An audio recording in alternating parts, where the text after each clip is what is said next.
guys, thanks for watching. Real quick, I got banned from TikTok, so follow me on my new TikTok account, @ComeOnManPod. That's @ComeOnManPod. I need to rebuild my TikTok account. Come and follow me. Thanks.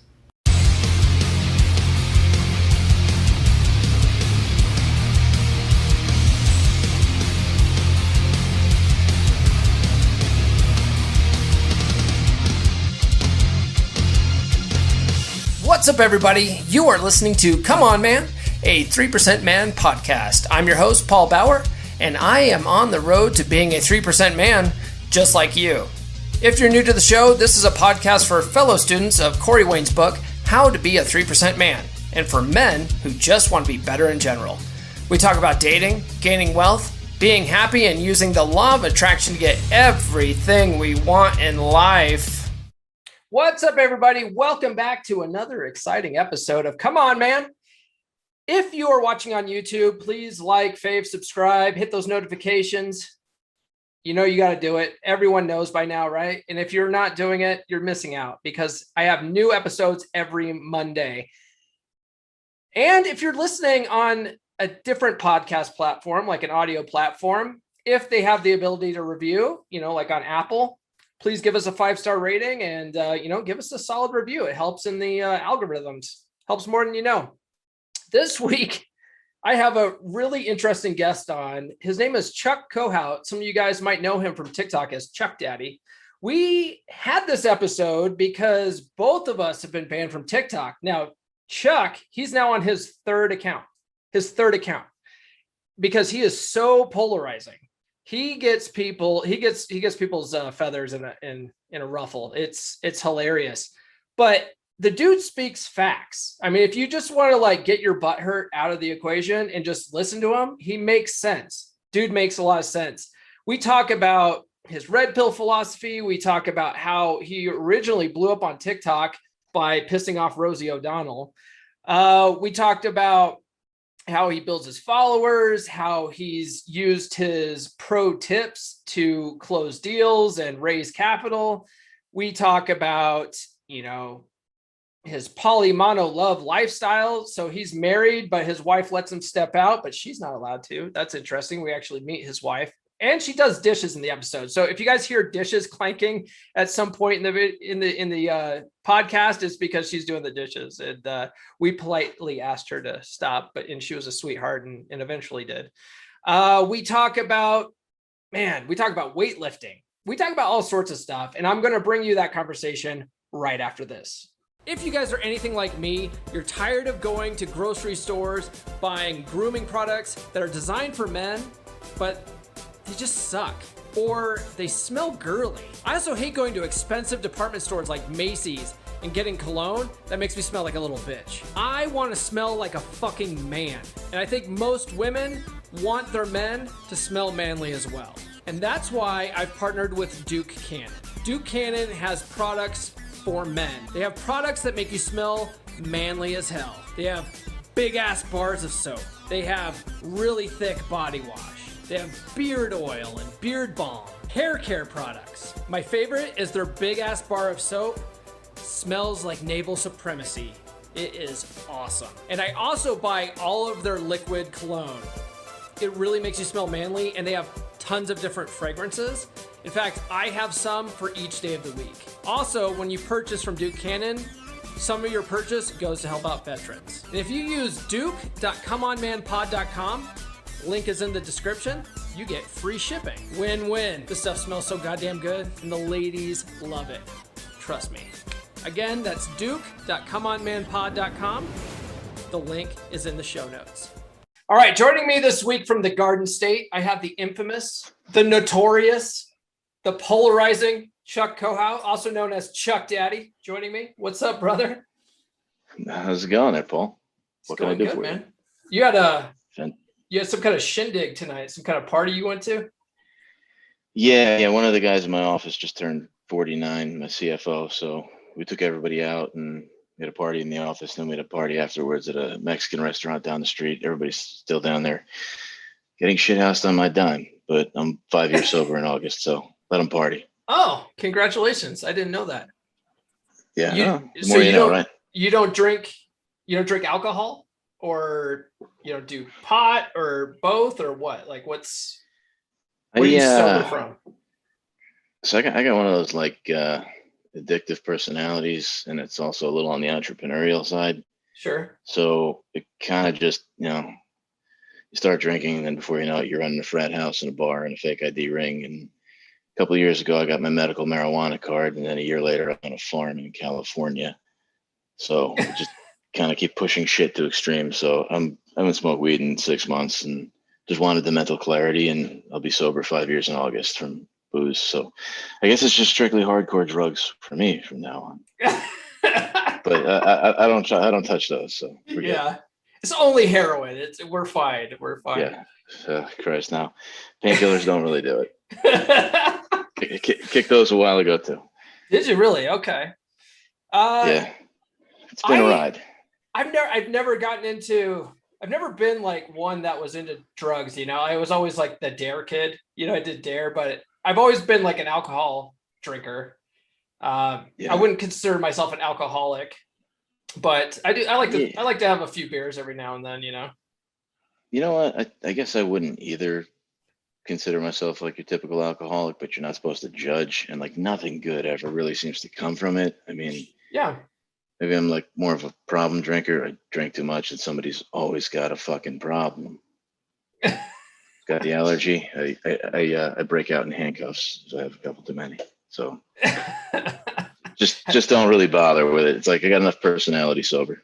Got it. Okay. Yeah. Fair enough. So the reason why you're on today is because I had this idea. I was out jogging.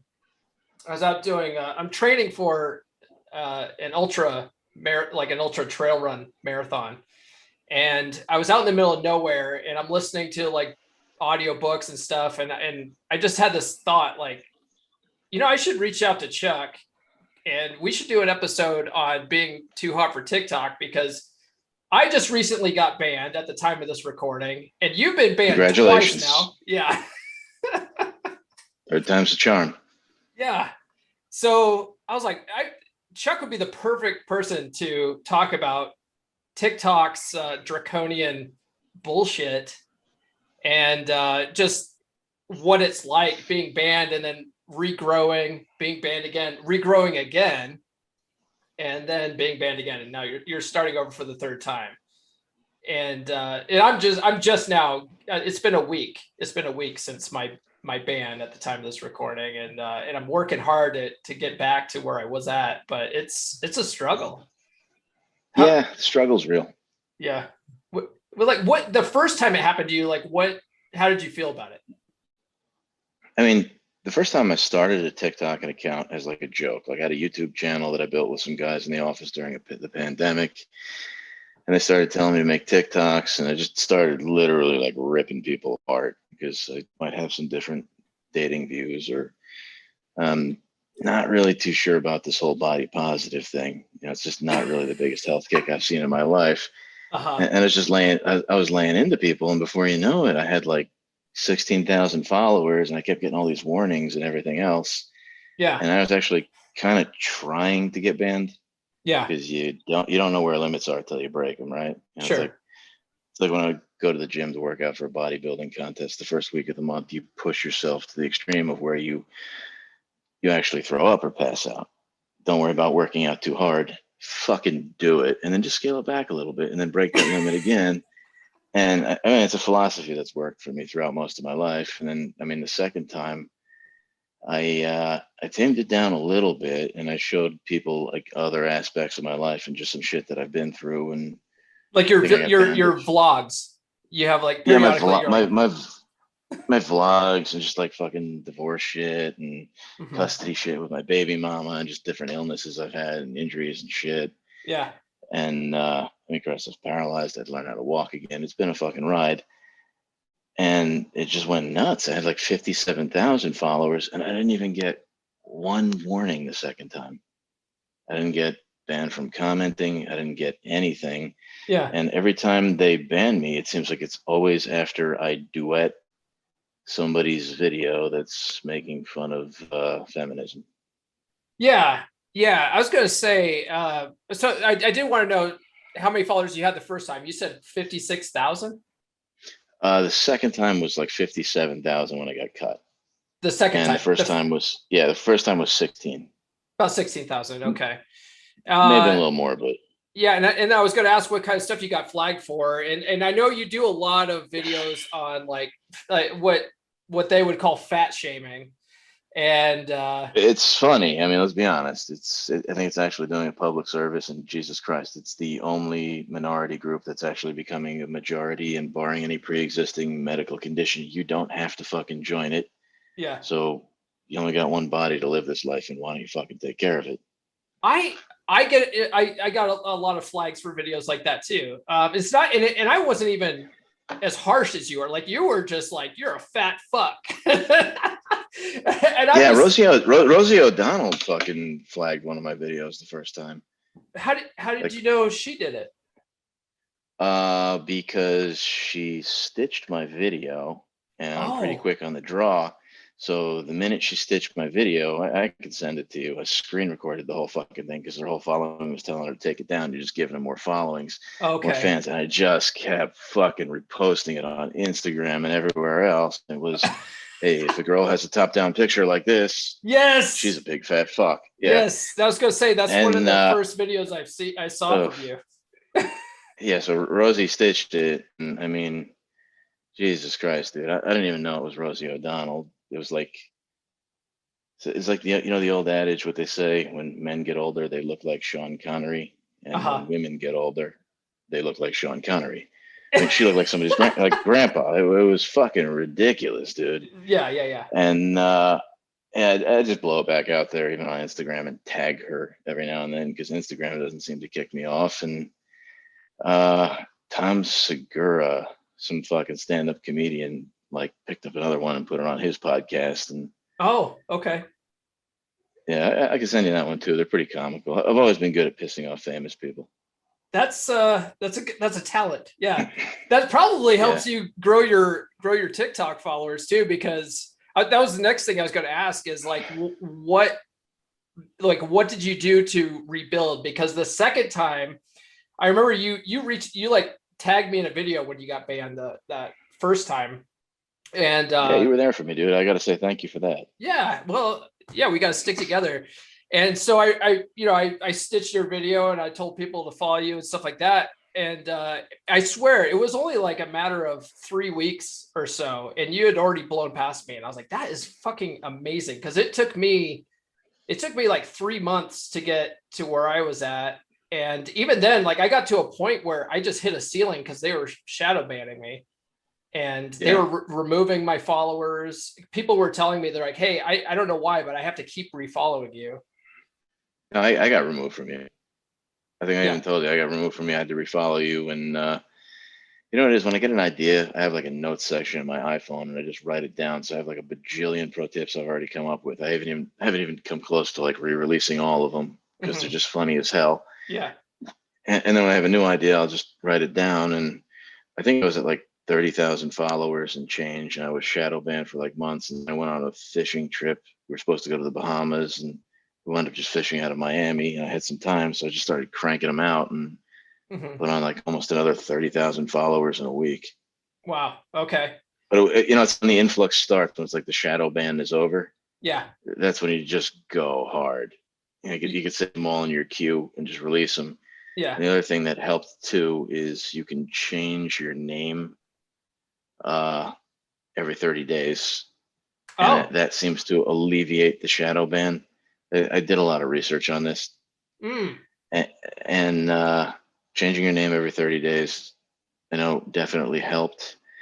And I always make my Plan B TikTok account Chuck Daddy 2.0. Right. So I start like cultivating a following on that one as well. Got And that. it's been working. I got some kids in the office that have TikTok accounts. One girl in my office just got banned. She had 125,000 followers. Wow. What did she get banned? Yeah, it's just all thirst traps. Oh. Why is it that some thirst trap videos with chicks shaking their ass and stuff are allowed to, they get up to, they get blue check marks and shit, and they're allowed to have like millions of followers. And then and then like I'll take one of their videos and I'll stitch it and make some kind of comment about women seeking validation or something like that. And then all of a sudden, like I'll get flagged not for bullying or whatever. It'll get flagged for sex and nudity on mine. I'm like, but I'm stitching an original video that's allowed to happen. That makes no sense to me. Yeah, I don't know. And I've watched videos on this, and they say like when something happens, don't even bother appealing it. Take it down. I know I was talking to, you follow Black Spider Guy at all on TikTok? Yeah, yeah, yeah. So he's pretty cool. Like his phone number, still don't know his real identity. Just call him Spider Guy. Yeah, yeah. And I guess he's got a profession, so he's got to keep it hidden, and that's cool. But what he's learned and what he taught me too is to do a lot of moderating. Like when you have somebody and they have like no content and no followers and it's just you, just block that person immediately. Or if you're gonna stitch somebody's video and say something negative, block that person immediately and block their fans as well. Oh, that's And smart. I mean, he's done pretty well with it. I don't really have the time lately to put into moderating because I've got a lot of other business shit that I've been building. But he's a really sharp dude. You should. I don't know how you feel about interviewing a guy with a mask, but your friends might get a kick out of it. I would do it. Yeah, his videos are fucking hilarious, and I love Oh my God. his philosophy. And he sounds like Spider-Man. Yeah, he sounds more like Deadpool. Yeah. He's just got that voice over the phone too, and I was like dying. He's like that's his normal voice. He's real. Yeah, they talk to him, get to know what he does for a living for real. If he opens up to you, you'll be amazed at how smart this guy is. Okay. Yeah, he's funny, and I love his videos about how people wanted him to unmask. He's like, only if you put $1.2 million in my Cash App, you know. and people are Cash Apping him a lot of money now. Like, you know, $200 here, $500 there, fives, tens, and he's doing it. I got to give the guy props. Yeah, I've been watching his videos because he'll thank people for Cash Apping him $6 or whatever, $20. And I was like, shit, maybe I should do that. I do have like a PayPal link in my my link on TikTok, but no one ever sends me money.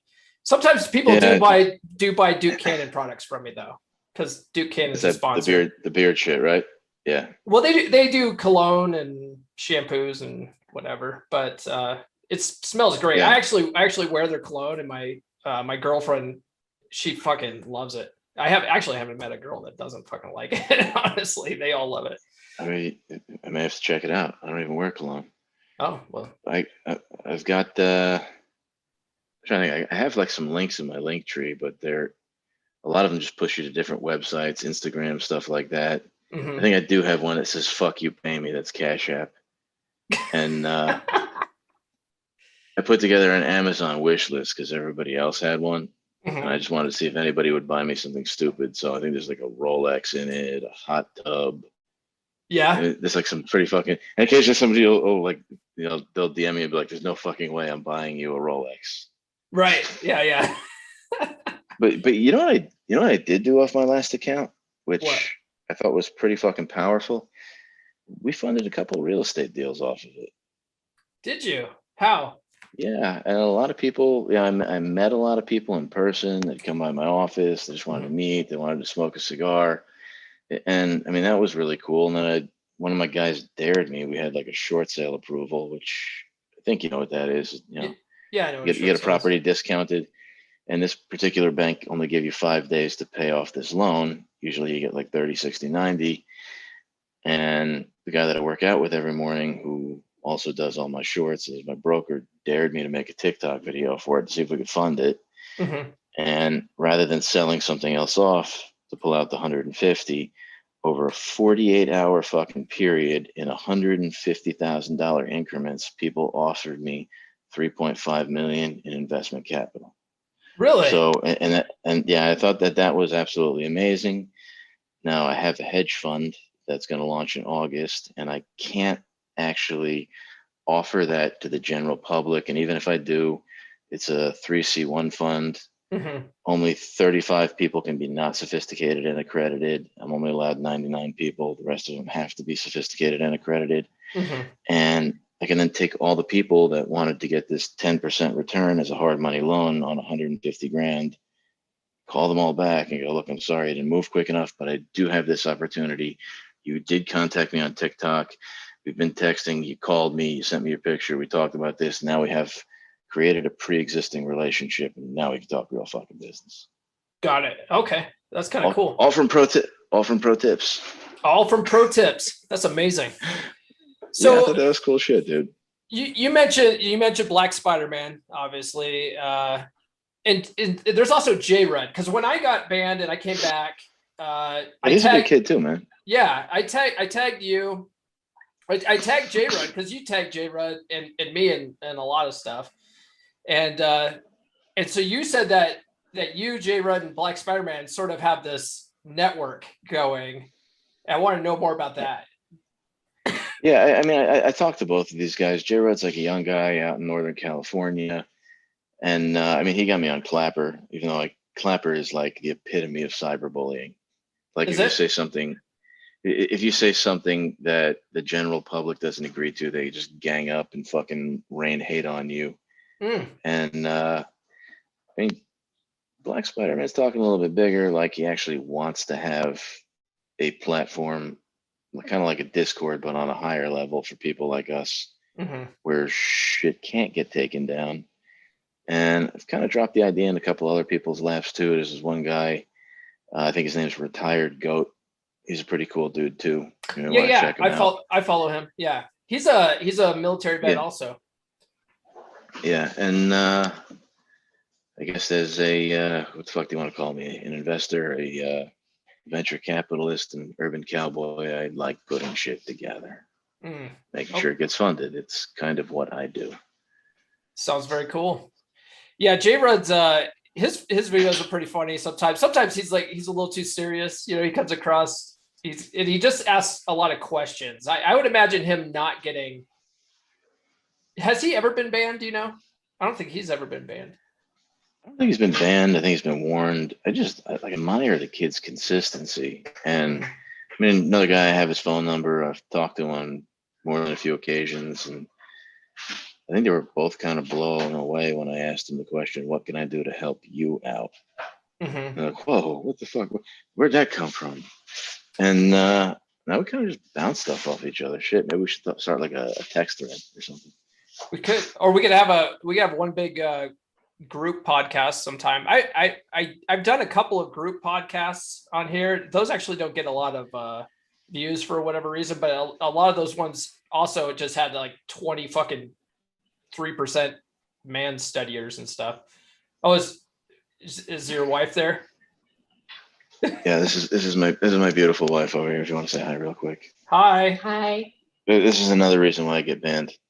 Yeah, I was going to ask about that, because didn't you say that people flag your video because she looks young, and so they flag your video? On my first account, I actually had to send TikTok her driver's license because I kept getting continuously flagged for child endangerment and being a pedophile.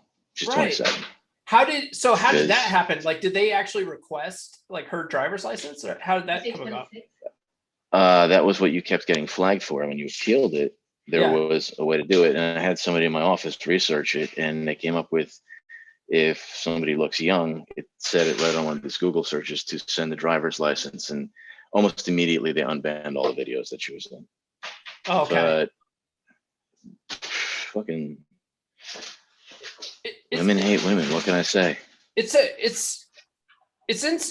totally crazy to me, because when I got banned, I was trying to Google to see if there's a way to get unbanned, and some people had some things, and one of the things was when you log in, you get the ban message that there used to be a way to appeal that, and I didn't even get that. They just said, here's a thing to generate all of your data, and you can download your data, but like they didn't give me an option to appeal it. Yeah, no, I didn't even get that to generate. I just got your account's been permanently banned. Yeah. So I had to like email them, and you get no responses. Yeah, we email them every day for 60 days with not one response. Yeah, it's unbelievable. There was a period there where I was getting almost all my stitches were getting just put in like a review phase, and then they would get taken down, and then I would appeal them, and it would take like a week for them to drop the, drop the issue and republish my videos. It was fucking bullshit. So I ended up doing what you were doing, which was I would just upload the video with different hashtags or something, and then just different hashtags, upload it with a trending sound and turn the sound down to 0 works. Yeah. I know the guy that I work out with every morning, Linton. Every morning I hand him my phone and I go, here, do a prayer and tag yourself. And every morning his video gets held back for like 15, 20 minutes. And I don't know if it's just because he says God or what, but it gets held back. It's pretty wild. It's insanity to me, man. So how I originally found you. So I think, this was months and months ago, but I think like you started following me and I followed you back, and then we were sort of chatting in the comments, and then I started seeing your videos a little bit, and you had some really interesting videos. You had the one video about you stitched one of mine where I talked about paying for Tinder Premium, because some guy was giving me shit about paying for Tinder Premium, and I was like, why wouldn't you pay for Tinder Premium? Because otherwise you guys sit there like a fool and like swipe right all day. Whereas I can wait until chicks swipe right on me, and then I can see if I like them or not. To me, it's worth the money to be passive and not spend my time doing that. And then you said, not only would you pay for that, but you also offered chicks $100 if they looked like their photos. You can bring my wife over here right now and ask her about her first date. I mean, I don't have a lot of fucking time, and I know what I am. I know my value. I know I'm in demand. I've sent you some of my pre-written dating profiles. You gotta fucking come. You gotta come to me. Yeah. Right. You show up on time, and you look like your picture. I'm gonna hand you $100, and then we're gonna start talking. You show up late. You don't look like your picture. I'm gonna hand you $100, and then I'm gonna alleviate myself of any fucking guilt as I proceed to tell you what I think of you. Listen, you're fucking tardy, and you're a fucking pig. All right, you look nothing like your pictures. I'm not into getting catfished. It's nothing personal, but go home. I'm gonna eat dinner by myself now. The company's excellent. And it happens. It fucking happens. And sure, it happens more often than you might think. Oh no, I know. I've spent the last 2 years on the dating circuit, and so many women will they catfish. They take all the different angles. I've learned to just, if I see the fucking angle shots, I immediately don't even waste my time. Or if they're just pictures of just their face, they're hiding something. So I just don't. Send me a body picture. Send me an unfiltered picture. Thank you. Yeah, because that's it. And I mean, I'm gonna take it one fucking step further.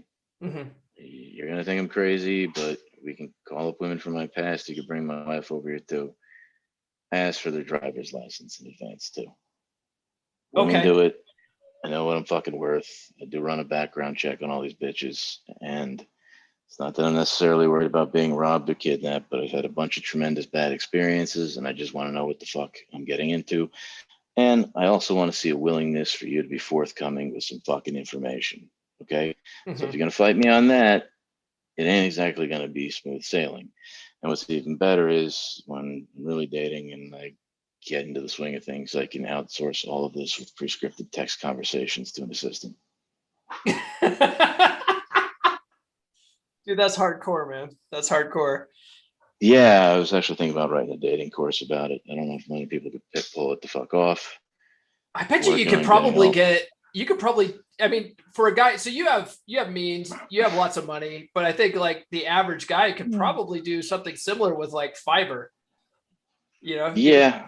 I mean, look, you want a quick story on how I figured it out? Yeah.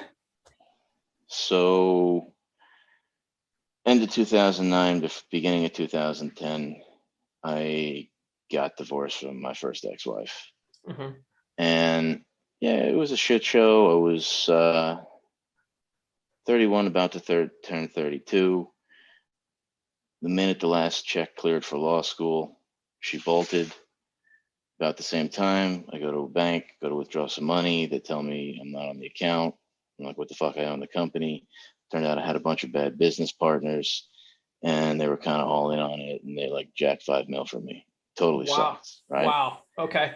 Yeah. So, I'm kind of a calculated person, and I just kind of kept it really quiet. And I rounded up some people in the office that I trusted. We worked at night, pulled everything out of the office, started another business while I tanked that one and watched everybody's lives crumble. It had like 32 employees, ran with a skeleton crew. I was making 30, 40 grand a month. Life was fucking good. And I also had a public speaking career where over a 5-year period, I got paid to speak to 52,000 people that I had in my Salesforce system. So that really helped with dating because I had pictures and everything of everybody. And I took on a roommate who his job was keep my house clean, do the dishes, mow the fucking lawn. You're gonna work all my dating profiles. Mm-hmm. And I mean, there was literally a system where if he was using plenty of fish back then, it'd be Mondays blondes, Tuesdays redheads, Wednesdays black chicks, Thursdays Asians. And the pickup line was just, do you like margaritas? You can only send 25 messages out, cut, paste, repeat. The first grouping got 1 question mark. The second grouping got 2 question marks. The third 3, the fourth 5. That was his job. Then everybody respond and they go into buckets. Girls that responded with social media or their phone numbers were rainy day girls. You were already bagged them. Okay, they weren't even a challenge because they were already forthcoming with the information. And this is like a sales process. Yeah. If they said yes or no, they went into conversation buckets. Nobody got a unique date. I set a goal to sleep with 100 women in a year. And Friday and Saturday, 6 o'clock, 9 o'clock, and 12 o'clock, I would meet these girls at the Mexican restaurant that we just left down the street from my house. It worked wonderfully. I'd show up. My other assistant would call and go, Mr. Kohout just wants to know what you'd like to drink. The bartender was in on it. The drink would be waiting. There'd be 2 seats by the door. He would chat her up. I would come in. There's shit all over the internet about me being favored to win Mr. America that year and being a millionaire, but at the time I'm like 29. They know everything about me. I take them through a series of 4 questions. Where have you been? Tell me about your past. Where are you going? Tell me about your future. What's the biggest challenge you're facing and what's working? So I'm projecting into their past. I'm projecting into their future. I'm emotionally crashing them and then I'm building them back up. Let's get the fuck out of here. And at 7 o'clock, if I'm not back at my house nailing them in 90 minutes or less, I've failed. I would open my bar tab at 6 o'clock on Friday, close it at brunch on Sunday. And I had a ridiculous amount of weekends that were just back-to-back hat tricks till in November, one day, after I had shot my second professional porn, which, I mean, this went to some fucking dark territory. I woke up one day and looked in the mirror and said, knowing what I know, I wouldn't kiss you. And then I went through my picture safe and I had pictures and video of that year of me nailing 77 chicks. Those were the ones I had pictures and video of. I don't know if I hit 100.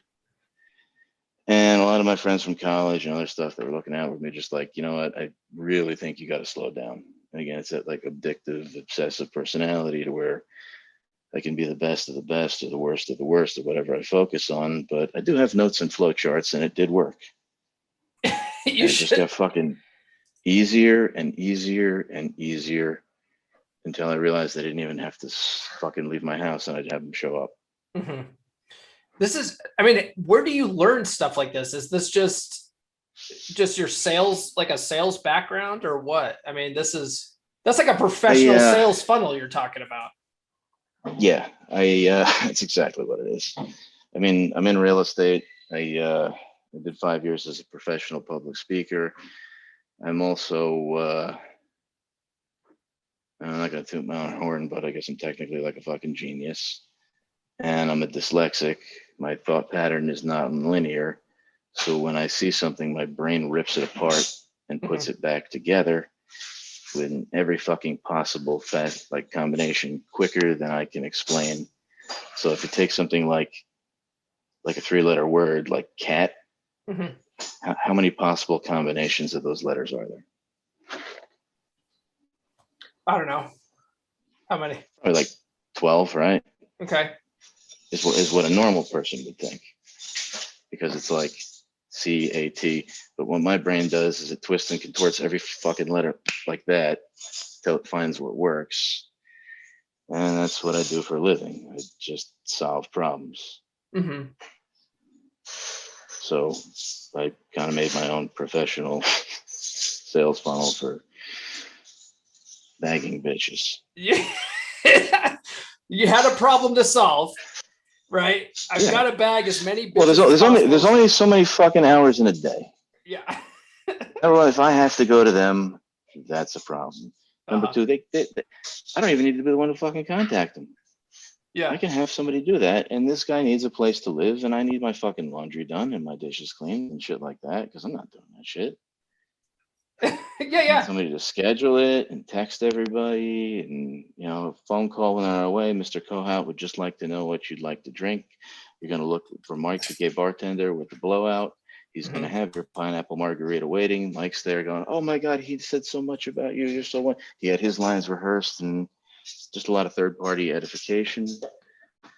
And when I started getting paid to do it, it was time to call it quits. So. That is hilarious. It's unbelievable, but somehow I believe it. Somehow I believe it. I think the world needs it. So you also hey babe, come here for 1 second. we got one quick question. Come here. Come here. What's your wife's name again? Diana. Diana. Okay. Hi, Diana. Okay. Again.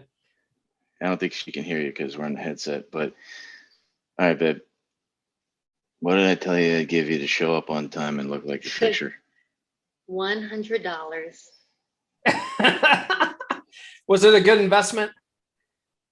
But I don't think, did you tell me you were going to give me $100? Yeah, I did. I can go back. I screenshotted our conversation. I also asked you if you'd like to see a dick pic. And then before you could respond, I sent a picture of Richard Nixon. I was impressed that you knew who Richard Nixon was, which told me, oh my God, I can probably take this person seriously. Mm-hmm. And then afterwards, I sent you a dick pic and you were impressed. So yeah, no, it was a decent investment. Awesome, man. You had a story about your dad when you were a teenager. He went and gave you a box of condoms and basically told you that women have to earn it. Don't just give it away. What's that? Tell us that story. No, I guess I was like probably 14, 15, and I don't even know if I was really that into girls like at the time, but they just kept like showing up at my house, and like my mom could tell you some interesting fucking stories. And I think I was 15 years old, and a couple of girls invited me to go camping with them. And my parents were divorced, and I remember sitting outside the house in my dad's Suburban, and he hands me a 12-pack of Trojan ribs for her pleasure, spermicidally lubricated condoms. Tell Diana to stop doing the dishes because it's too loud. Hey, Diana, stop doing the dishes. You're fucking shit up. Sorry. It's okay. So he literally like hands me his 12-pack of condoms and punches me in the arm and goes, "Okay, Charles, don't give it away. Make them work for it." And it was just like, holy shit, like a fucking light shined down from the heavens and the stage was set. Uh-huh. You want me to go in another room, babe? Okay. That's interesting because I feel like most guys, myself included, were not raised with that mentality when it came to women. Like most of us were raised very blue pill, very Hollywood, you gotta put women on pedestals, you gotta buy them flowers and chocolates and all that nonsense. And then your dad's sitting there going, yeah, your dad's like, no, you're the prize, make them earn this shit. Don't just give it away.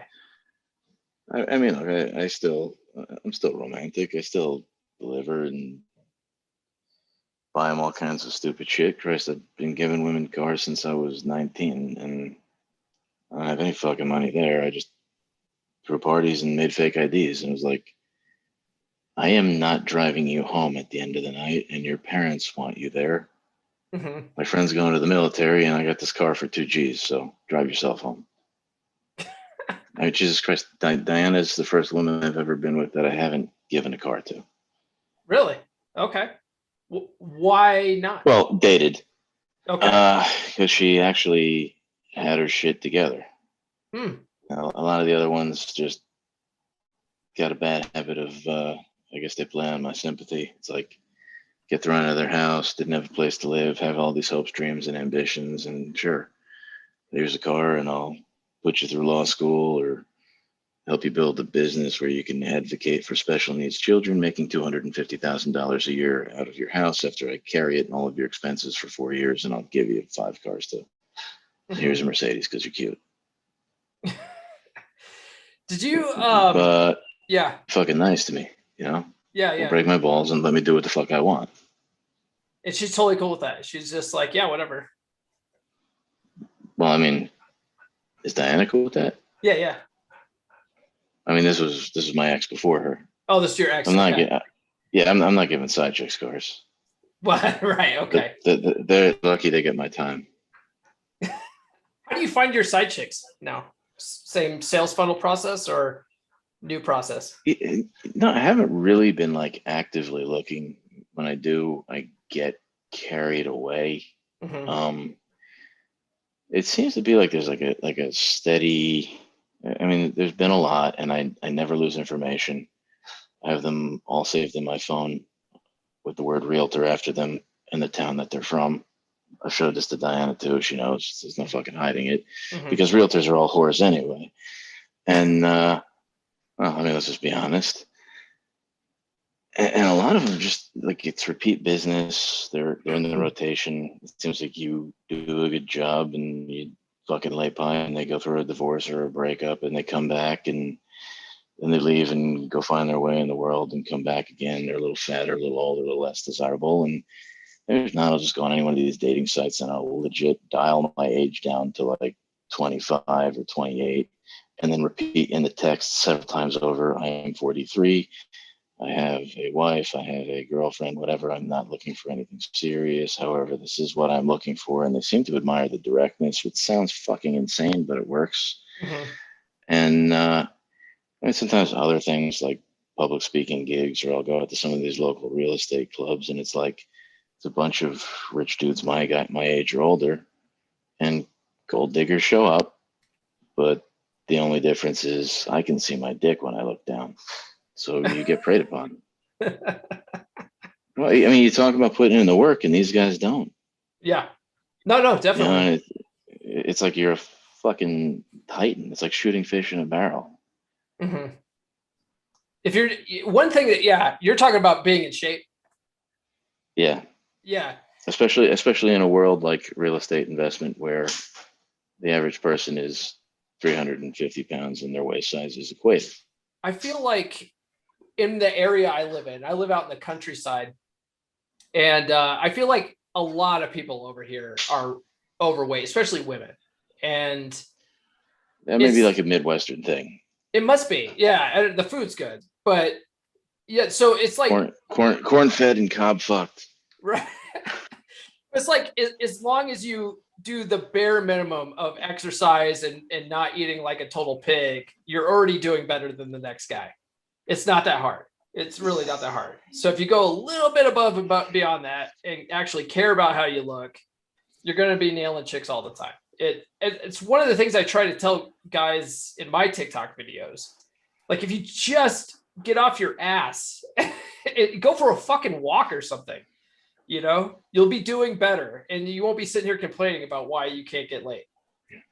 Yeah. I mean, look, one of the things that I wanted at a young age was a better body. So I decided to become a bodybuilder. And I mean, the only reason why I wanted that was because it's something that money could not buy. Always knew I wanted to be successful. Always knew I wanted to be rich. Always wanted to have some fucking level of notoriety. But I also wanted to not just have 6-pack abs. I wanted to be a fucking monster and be able to like just not be afraid of anything and kick your ass. So, I mean, a lot of that led to years of training with wrestling and fucking MMA and bodybuilding. And Christ, again, it's like same personality, gift or defect, to where you push it to pretty extreme levels. And I always really liked that stuff. I thought it was cool. But amazingly, you don't get as many chicks from that as you do from being known having notoriety, having financial success, but you add that on top and it's just like an irresistible package. And Mhm. I don't know why it works. I know I'm not the best fucking looking guy in the world, but you can put me in the room with him and I'll outperform him every fucking time. Yeah. Well, it's I talk about this book a lot on the TikToks and stuff and on the podcast, but there's a book that I've read, I don't know, maybe a dozen times now. It's called Atomic Attraction. They talk about it. They talk about they talk about how women, it's not necessarily the money specifically that women like, it's the status and a guy's ability to accumulate money, So if Yeah, it's security in any way that you look at it. yep. It's can he do this? Can he do that? Can he keep me safe? I mean, I've had some of my exes and we've gone out to dinner with their husbands and everything else. And, Dan and I they'll go, you don't even do as well as some of my other friends who have, fucking tens or hundreds of millions of dollars. But all my friends tell me that they would trade their husband in for you in a heartbeat because you look like a man. Yeah.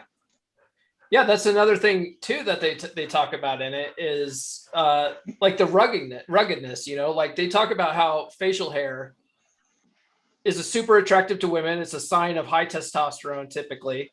And so even though like Hollywood has all these guys clean shaven and stuff like that, that's a lot of women aren't necessarily drawn to that. It's a really fascinating book. I highly recommend it if you want to take the time, but it sounds like you got it all figured out anyway. So I got a lot of it figured out. And I was actually telling my wife about the Corey Wayne book that you recommended I read, and it was like probably the best dating relationship book I think I ever read, because it wasn't like one-sided or the other. It was completely like it is what you want it to be. Yep. And happily married is not something I thought I would ever be. But I am. That's one thing I do want to bring up. So we talk about how you're married and you have side chicks. In the book, like Corey, there's a very like small snippet, and if you haven't read the book a bunch of times, you probably would have missed it. But there's a story in the book where Corey's talking about how he's at some kind of function and this chick is just all over him. And he keeps flirting with her. He smacks her on the ass or whatever, tells her to behave herself. And they're in a pool and she keeps swimming up to him and flirting with him and stuff. And her friends are like, you really like him. And she's, all that kind of shit. Right. And at the end of the thing, when they're all going home, he didn't go for a kiss or anything, but he said, I would have, but I didn't because she's got a boyfriend and that's not the right thing to do. So in the 3% Man Facebook group that I'm in, that's where this podcast came out of, that group. She's got a boyfriend. High school math test. Oh wait, I'm sorry. I thought we were talking about shit we were going to cheat on. Right. But so Corey draws a line about cheating. And so you've probably seen me doing videos about, cheating is not 3% or whatever, but I don't look at what you're doing as cheating because you and your wife are cool with it. Like you have an agreement, and you talk about it in your TikToks as being polymono. I had never even heard of that until I found your TikToks. I had to Google that one myself. Did you? But it's out there. Yeah. Yeah. There's another. My wife might have Googled it first, and I mean, full disclosure, told her what it is day one, right after I gave her the $100 on the first date. And I am what I am. My parents know what I am. It's my little sister does. Whatever, it's me. Do you ever? I'm happy with it. I'm not changing. And why the fuck would you bother achieving anything if you just had to be imprisoned? Sure, I hear you. So that's what I was going to ask you. That, like, how many times did you go on these dates where you're offering the $100 and you were straight up with women, like, hey, look, you can be with me, but I'm going to fuck around and you're not allowed to? Like, how many times did you have women say, I'm out? Does that happen a lot? I mean, look, I don't open it up with, I'm going to fuck around, but you can. I mean, I flat out told my wife on day one, look, I really struggle with monogamy. In other words, it's not happening for me, so don't expect it. Right. we can start this off as an open relationship. And I think she told me she like kissed a couple guys once in just Vegas, talked about it. And then one day we went to the DR, we went away, and I told her, look, I really like you. I've been looking at fucking diamonds, and I'm gonna start becoming incredibly possessive. If you want to be the queen and number one, this is your fucking offer. And Mhm. then naturally she got all fucking giddy and melted, right? And and it is what it is. And uh-huh. But she was it totally cool. really seems like, Was she totally cool with it, or was she like, I have to think about it? no, she was totally on board with it. Okay. Okay. I'm just curious, because it's unfathomable to me. It's just something I've never even thought about. But then I see shows like Big The Love. one before her was okay with it, and the one before her was okay with it too. So, Yeah. No, I mean, there's well, they're clearly my kids, and yeah. There's clearly women The, that are. the problem comes when they change their mind, Mhm. and then fuck you, you got to go. Yeah. It's just not what it was, and I've been sold a false bill of goods. I'm sorry, but I've definitely had women that have known about it, or even women on TikTok DM me and tell me things like, if you took me on vacations like her, or treated me like you treated her, I would be okay with it too. Mm-hmm. They say that, have you read The Rational Male by Rollo Tomassi? I'm almost through it. It's really long, and I picked that one up on your recommendation too. Yeah, that one's to me is like a one. Shit, man, you're like where I get all my books. Okay, okay. I'm the book guy. Yeah. Well, I spend a lot of time when I take my dog for walks. It's like effortless learning for me to just listen to audiobooks all the time. But in that book, it was fascinating to me how he talked about how women would rather share a high value guy than go after some kind of that is truer than, and I guess I'm going to put myself in that category, especially with some of the things I've achieved. I've sat down on countless occasions and just, these are the other women I'm dating now. Mm-hmm. I mean, I almost seem turned on by it. It's weird. Did you see the TikTok I did today?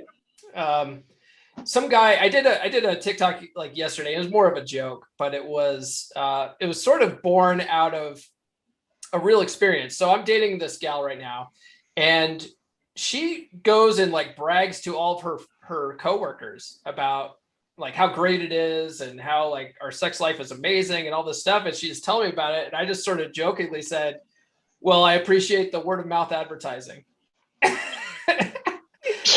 And that's exactly what it is. Like I'm 43. I don't know, how old are you? I'm going to be 42 this year. Okay, and that's what it was when we were in high school. Yeah, it was word of mouth advertising, and it's almost like they have to. I mean, I feel like smart women don't tell their friends how good their guy is, because you're just advertising to have the dude stole. Yeah.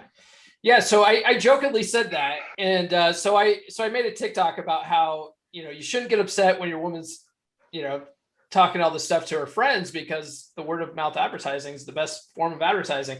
And some guy said, well, that's all fine and good until one of her friends hits on you and then she gets mad. And I said, no, actually, psychology wise, women are actually more attracted to guys that have options with women. So if a chick's hitting on your man, that benefits you. It actually benefits you, because I would agree 100%. Yeah, she'll get that competition anxiety, and then you also have this form of they call it social proof called pre-selection. So that just makes women just even more attracted to you when you've got all these other options with women. It's fucking fascinating to me. When I started reading about this shit, I was just like, what? That makes no sense. But actually, if you watch what women do, it makes perfect sense. Yeah, I know when I would do some of these like public speaking engagements, and you'd be in Florida or LA, and Yeah, you'd wrap up and close hard, and you'd step off stage in front of, the biggest crowd would be like 500 people. A bunch of people would kind of like mob you, and a bunch of them would be really attractive women, and it just seemed like they brought more and more in. And I mean, shit, it was like the closest thing I'll ever do to be a rock star. And literally, you got groupies. It was fucking weird. Mhm. It just, the easier it got, the easier it got. I'm actually noticing that on TikTok.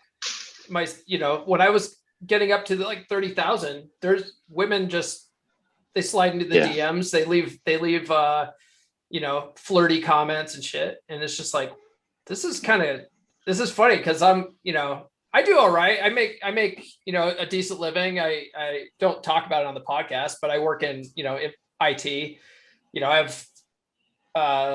I follow like Dave Ramsey plan, so I have money for retirement, and I'm going to be retire a millionaire. It's not the fast lane, but it's it's the typical slow lane or whatever. But I feel like I do okay. And but yeah, just the status of having like all those followers and people, like your videos go viral and stuff like that, just women look at that. It's fascinating. It's status, and before you know it, they start hitting you up on Instagram and sending you naked pictures, and it's like, oh my god, this isn't a robot. Sent me a number and an address, and thought, wow, it's weird. Wasn't expecting that quick. Yeah, it's interesting. It's like I feel like I wonder oftentimes what planet I've landed on. Absolutely crazy. I did want to ask you. I wanted to go back to your weight training, because not to be like insulting or whatever, but in your videos, it's usually just like basically this angle that we have you on camera here, where it's just like chest up, and you look like just like your average guy. But there's a video you did where it's like it snaps to the red light and you're flexing, and it's like, holy shit, he's built like a brick shit house. How did you, and you'd already talked about getting into bodybuilding is one of the things that money can't buy. But I wanted to know, do you have any tips for gaining mass without getting too fat? Because anytime I try to put on muscle mass, I get a fucking spare tire, and then I got to work it off again. So, I mean, number one, it's like, you don't always have to fucking show it off. Like, I know I got it. You don't need to be just like another one of these fucking physique dudes. Like, I know what I am. And, I mean, I am a little genetically gifted, so it's going to come easier to me than most people. Like, I got into college initially to wrestle at 160 pounds, and I had to actually miss classes to go to practice, and I wasn't doing that great, so I started lifting weights instead. And in a 4.5 year period, I went from 160 pounds to 295, which is insane. Yeah. And I mean, my waist changed 4 inches, to the point of where, I mean, my parents at the school, he was taking steroids, he's doing everything else, and amazingly wasn't passing all the fucking drug tests. Mm-hmm. But a lot of what I did at a younger age, everything is diet in terms of getting leaner, and you are going to have to put on some fat to get bigger. At a younger age, I'd hit every body part to absolute failure, working out 6 days a week, hitting every body part 3 times a week. Mm-hmm. Now, in my 40s, I'm hitting every body part twice a week and until failure. If I really want to try to bulk up like I did in the winter, we'll do everything once a week till just absolute failure. Mm-hmm. Sometimes I'll revert into like a 3-day-a-week schedule with this stuff you can look it up called German volume training. Okay. You know anything about it? No, I've never even heard of it. German volume training. It's like a simple principle, and I guess the Germans used it for like powerlifting in the Olympics. But instead of your typical, sets of fucking 10 or whatever, you'll do 10 sets of 10 reps at a lower volume of your weight, maybe like 50-60% of what you can hold. Mm-hmm. And a lot of it will just be to a tempo where it's down 1, 2, 3, up 1, Okay. 10 sets, 10 reps. I got a couple of the skinnier guys in my office doing it now, and they each put on like 10 pounds, and I mean they're pretty solid dudes. If you hit me up on Facebook, I can connect you with like a couple of trainers. It's weird. I actually have trainers that just don't even charge me and like fight over getting to train me for like Really? pictures and transformation. Yeah, it's cool. Ever since like the Mr. America, where it's like, well, they see what you can do, they see where you can take it, Mm-hmm. and I mean, again, a lot of it is just like a natural gift. Not everybody's going to be able to carry like the weight or the frame that I can, Mm-hmm. but you can be a personal best.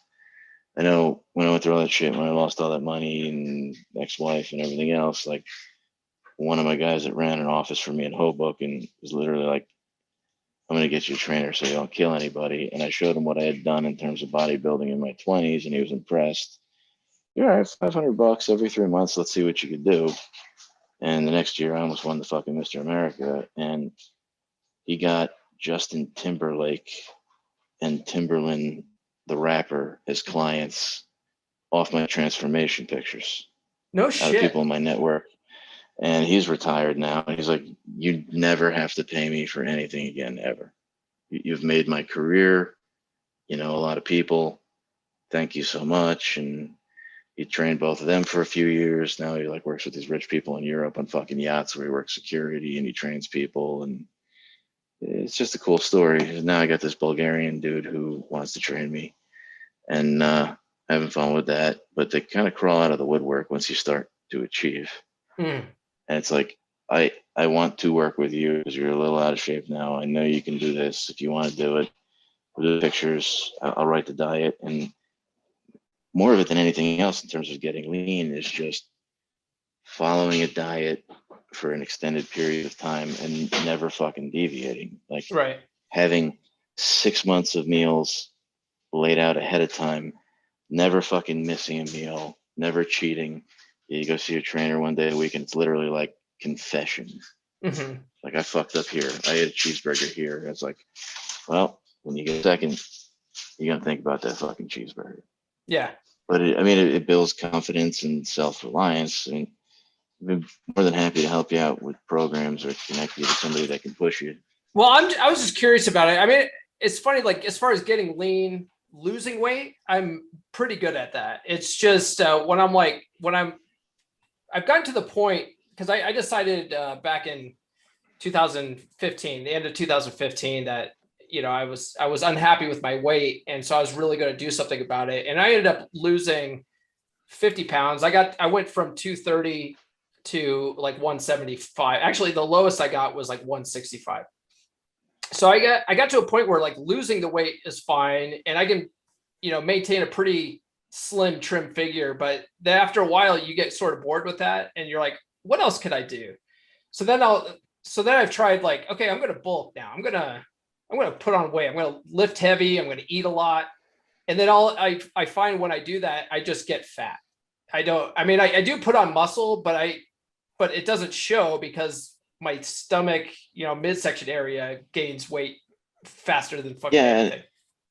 And that's everybody. I mean, the first place you put it on is the last place you lose it. Yeah. And I mean, this is something that you really have to want. Like, Sure. I mean, you just have to chase it like anything else. Like your life depends on it. And I mean, again, just when I was bulking up, I remember like reading all these different quotes and books and magazines, and a lot of it just really led me to believe in myself. Whereas like you see these quotes where it's like success in bodybuilding dictates success in the rest of your life, and at the core of it, it's just a bunch of meatheads lifting weights. But I had never met another human being that was ever able to like refine it after. And I tried a few times by myself, and I kept fucking pushing it. And I was a little bit of a troubled kid. I went through like one of these scared straight type programs to where I actually became pen pals with this one guy who was on the Olympic team in Barcelona as a wrestler. When he got out of jail, I was working out with him. And it got to the point in my early 20s where I was literally getting kicked out of gyms for gym intimidation before it existed, where I mean, you're killing yourself. You're going in there. There is nothing else. You're throwing 120-pound dumbbells over your head for sets of 15. and then they throw you out because you drop them. You can't physically put them down. And I found this gym in East Rutherford, New Jersey called Strong and Shapely. You'd fucking love it because when the WWE is in town, it's where they go. Oh, no shit. Okay. Like I met The Rock there. I met a bunch of fucking people there. It's crazy.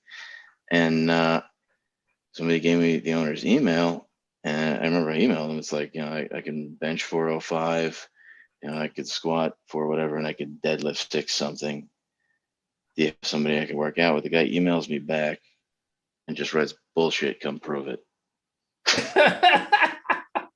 and I was like, okay. I didn't even know this place existed. And I walk in to the fucking little like waiting room. I was working in Manhattan at the time after work. And this dude in a fucking cut off flannel shirt with a British accent comes up and shakes my hand. He's like, hello. So they're like, holy fuck, he's like, Dorian Yates. It's like 7-time Mr. Olympia is like waiting in the fucking lobby. And I met like Ronnie Coleman there and worked out with him and all these other fucking great.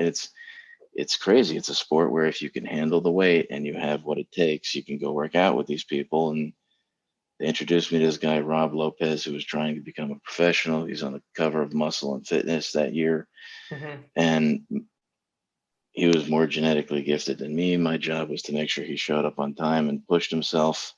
And he walked me through everything else. And it's like everything else is just attaining more and more knowledge. What to do when you hit this roadblock, what to do when you hit this roadblock, what to do when you hit this roadblock. And you fucking do it. So let me know how I can help you out and what direction I can point you in. I got connections. I'm not a realtor. I'm not a fucking trainer. I'm not a nutritionist. I just like results. Okay. Fair enough. Well, we're over an hour here, so I think we'll wrap up. Where can people find you? Obviously on TikTok, and I'm going to post a link to all these in the description, and they might be subject to change depending on it. If you get banned by the time this gets published, but I'll make sure it gets updated. So we're working on revamping my website right now. You could just go to chuckkohout.com. Okay. There should be links there to a bunch of my different businesses. There's a bio up there. There's a whole bunch of really cool shit. And yeah, dude, I just appreciate the exposure and I've enjoyed the time talking to you. Yeah, it's been great, man. I feel like I feel like it's been a long time coming. Like I said, if there's anything I can do to help you out, point you in the right direction, and just connect you with somebody if you want to bulk up or whatever, just text me. You got my number. Yeah. All right. Not a lot of people do. All right. I'll definitely do that. Thanks a lot, Chuck. Chuck, brother, thanks for coming on the podcast. I'm really glad we were able to connect. Thanks for also putting me in contact with some other TikTokers, like Black Spider Guy and J Rudd. That's really awesome. And hopefully we can get those guys on pretty soon as well. Your story is fucking fascinating, dude. Fucking fascinating. And I hope to have you back on the podcast in the near future. You're welcome back anytime. And also, I hope you guys listening got something out of it as well. All right, guys. We'll catch you next week. Thank you for listening to Come On, Man. If you're new to the podcast, I highly recommend reading How to Be a 3% Man by Corey Wayne at least 10 to 15 times. I recommend you watch his coaching videos on YouTube, and I recommend that you engage with other 3% men in our 3% Man Facebook group. Links to all of these are in the show notes. If you like this episode, please give us a good rating on your podcast platform of choice and share with all of your bros. Now go out and get it.